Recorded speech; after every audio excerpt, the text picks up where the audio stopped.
मैं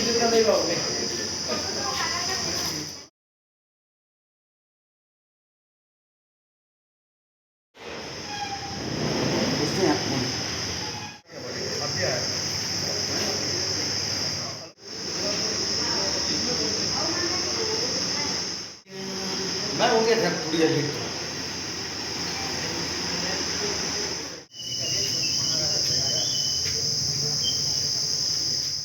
भिलाई में दर्दनाक सड़क हादसे में 2 लोगों की मौत हो गई। मरने वालों में एक महिला और एक उसका बेटा बताया जा रहा है और पार्षद पति हमारे साथ मौजूद है। सीधा उनसे ही बात करेंगे। क्या घटना था, कैसे घटना की जानकारी आपको लगी? अब ये घटना की जानकारी जो है मेरे भतीजे के माध्यम से मुझे हुआ, जो वहाँ इवारा हॉस्पिटल में वार्ड बॉय में काम करते हैं। तो जैसे ही मतलब अधिकारी जो हैं, पुलिस अधिकारी जो हैं इवारा थाने से इनको लेके गए और वहाँ पे मोहन जो यादव जिनके साथ ये घटना हुआ है वो पूरी तरह इंजरी में तो हैं, बट उनका होश में है। तो उनके द्वारा बताया गया कि मैं कुरूद में रहता हूँ करके। तो फिर जस्ट जैसे ही भतीजे को पता चला कि कुरूद का है करके, तो बोले कि वहाँ की हमारी चाची चाचा पार्षद हैं। तो उन्होंने तत्काल फ़ोन लगाया और फ़ोन लगा के तुरंत मोहन से मेरा बात कराया। तो मोहन से मैंने फिर एड्रेस पूछा कि आपका मकान कहाँ पे है ऐसे करके। तो उन्होंने जस्ट बताया, तो वो जस्ट हमारे घर से कुछ दूरी पे ही है, पुरानी दुर्गा चौक बोला जाता है, वहीं जस्ट माता दुर्गा बैठती जी हैं उन्हीं के पीछे इनका मकान है।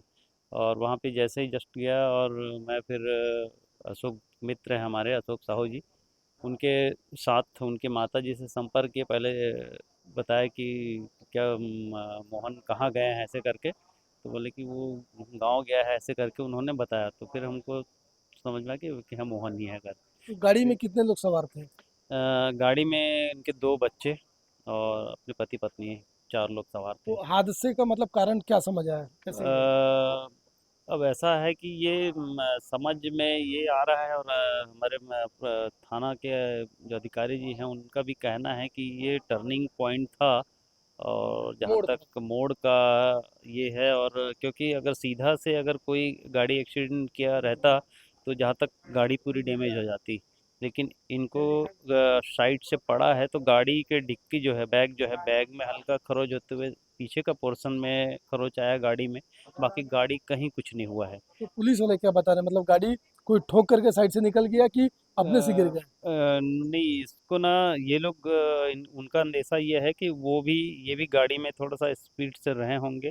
और वो भी जो गाड़ी टर्निंग में, तो ये पीछे से। और अभी भाई अशोक साहू उनसे मिल के आ रहे हैं मोहन जी से। तो उनका ये कहना है कि मुझे भी एहसास हुआ है कि वो पिकअप गाड़ी था जिसके डाले से हमको एक्सीडेंट हुआ है, एक्सीडेंट हुआ। ऐसा ऐसा करके उन्होंने बताया करके। तो अभी जो घायल है उनका इलाज कहाँ चल रहा है? वो अभी जिला अस्पताल दुर्ग में है, वहाँ दुर्ग। से अहिवारा से रिफ़र कर दिया गया है। तो क्या काम करते थे वो, और वो मतलब किससे मिलने जा रहे थे गाँव में? वो एक्चुअली अपने परिवारजन से मिलने गए थे और मिल के वापस आ रहे थे। काम कहाँ करते हैं और क्या करते हैं? वो सिविल का काम करते हैं, ठीक। तो कुल परिवार में कुल कितने लोग हैं, जो अब क्योंकि एक महिला खत्म हो गई और उसका बेटा खत्म हो गया, अ, पति एडमिट है और बेटा भी, 2 बच्चे हैं बता रहे एडमिट है। हाँ, तो इसमें ये है कि एक्चुअली इनका जो परिवार जो है वाक़ई अभी विषम परिस्थिति से गुज़र रहा है। मुझे जानकारी कल ही हुआ कि इनके जो छोटा भाई है मोहन जी के, वो भी कैंसर पीड़ित हैं। और इन टाइम उनका बेड रेस्ट रहता है। और उनकी माता जी भी हैं और रोजी मजूरी करती हैं। और ये अपना मिस्त्री वगैरह का काम करके मेन जो है आर्थिक रूप से परिवार कमजोर परिवार है। एकदम ही ज़्यादा कमज़ोर है। और ये मोहन जो है अपना परिवार चला रहा था। और आज इतना बड़ा जो विपत्ति इनके ऊपर आया है उसको वाकई एक सोचने की बात है। तो हम भगवान से दुआ करते हैं कि ऐसी संपत्ति उनको सहने की क्षमता दे। और ये एक निवेदन हमारा रहेगा कि शासन प्रशासन से जो भी बन सकता है, या हमारे जनप्रतिनिधि सांसद विधायक जी हैं, इनके द्वारा इस गरीब परिवार को सहायता प्रदान किया जाए। तो अंतिम संस्कार की प्रक्रिया भी चल रही है, अब तो पोस्टमार्टम भी हो गया है, हाँ। कल रात की घटना है। तो आप लोग अंतिम संस्कार कब करेंगे? अभी जैसे पोस्टमार्टम से हमें डेड बॉडी जैसे ही प्राप्त होगा, फिर उनको घर ले जाके अंतिम संस्कार करेंगे। तो कोई और भी उनके घर के बाहर रहते हैं, जैसे दुर्ग के बाहर की वो आएंगे?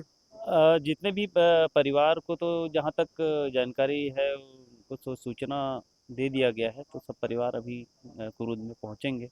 उसके बाद ही पहले 100 घर ले जाएंगे। घर ले जाने के बाद जो भी प्रक्रिया रहती है अंतिम संस्कार का, वो करने के बाद करेंगे। जो, हाँ, जो बच्चे थे वो छोटे बच्चे थे कि पढ़ाई वढ़ाई कर रहे थे?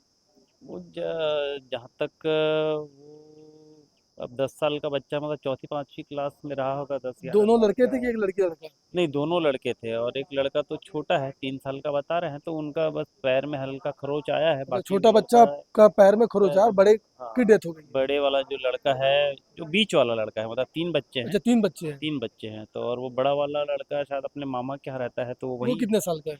वो 12 साल का होगा, 10 साल का ये है। हाँ, जो जो सड़क हादसे में जो खत्म हुआ वो 10 वो साल 10 का है। साल का होगा। तो चलिए, कहीं ना कहीं ये पार्षद पति साहू जी हैं, कुरुत जो वार्ड है उनके पार्षद है भिलाई नगर निगम के। इनकी श्रीमती और इनके मोहल्ले के ही युवक और जो महिला और 2 बच्चे जो सवार होकर के अपने गांव जा रहे थे, और गांव जाते समय अचानक सड़क हादसे में और उनके बेटे की दर्दनाक मौत हो गई। और जो घायल पति है और एक बच्चा है उसका इलाज चल रहा है। और कहीं ना कहीं जिस प्रकार से हादसे हो रहे हैं, लगातार जो हादसे हो रहे हैं सड़कों पर, जो हादसे हो रहे हैं, प्रशासन और पुलिस को कहीं ना कहीं एक्शन में आना होगा और तमाम जो ऐसे डेंजर पॉइंट है वहाँ पर व्यवस्थित व्यवस्था करनी पड़ेगी, ताकि जो हादसे हैं उनमें कमी आ सके या उन हादसों को रोका जा सके। पार्षद पति ने बताया इस परिवार की माली हालत काफ़ी खस्ता है और आर्थिक रूप से एकदम कमज़ोर परिवार है। उनके जो छोटे भाई हैं, जिनका हादसे में जो घायल उनके छोटे भाई, वो भी बताया जा रहा है कि कैंसर से पीड़ित है। माँ दिन मजदूरी करके कहीं ना कहीं परिवार का लालन पालन करती है और कमाने वाला यही युवक था जो अभी अस्पताल में एडमिट है। ठेकेदारी का काम कर रहा था, सिविल कंस्ट्रक्शन का काम कर रहा था और रोज खाने और कमाने वाली बात होती थी इनके परिवार में। बहरहाल प्रशासन भी जागे, पुलिस प्रशासन भी जागे, ताकि कहीं ना कहीं जो डेंजर पॉइंट है उन डेंजर पॉइंट को चिन्हांकित करके वहाँ पे लाइट की सुचारू व्यवस्था करे, ताकि हादसे को जो है वो नियंत्रण में लिया जा सके। दुर्ग से मैं प्रदीप विश्वकर्मा।